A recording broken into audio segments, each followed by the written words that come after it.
So I have my frøstjerne here, that it's finished flowering, and now it's time when they're all brown like this, then it's time for me to collect the seeds.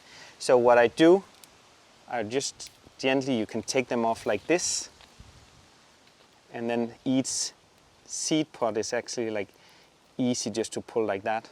And then you will have a lot of new frøstjerne. You can also let them sit out there and the mother plant will self-sow around, but if you use that method, it can be a little bit difficult to see the difference between what is a weed and what is a new baby frøstjerne. So what I do, I collect them here with a name on in my coffee filter, and then I will sow them in winter in my greenhouse, and then in spring they will start to germinate. For this, we're using regular potting soil because it's the cheapest.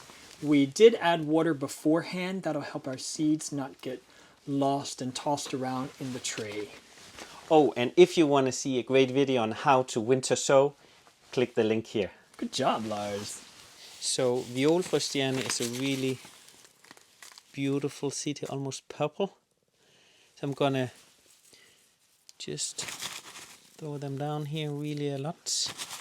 And they do need to be winter sown to be able to germinate, having changing temperatures, warm and cold. So you can go ahead in both December or January doing this. There we go, I'm just gonna hook it and do them all. Then I'll add a handful of soil here on top. There we go, a little bit more just so they are slightly covered. Just like they would be out in nature if you would leave them out in the garden. Then I add my name tag, there we go. And then I'll place it out in my greenhouse, and I'll use this spray in case the surface here gets really dry. And then every 2 weeks I'll go and keep an eye on if it needs some more water.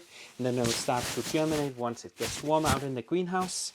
And when they are a little bit bigger, the plants, I can plant them directly out in the garden. Now it's time to place these in the glass house. They're going to need sunlight, and they're going to need to be watered once every 2 weeks with a little sprayer. Just keep an eye on them. Once these seedlings start to sprout, they'll be ready to plant out directly in the garden come springtime.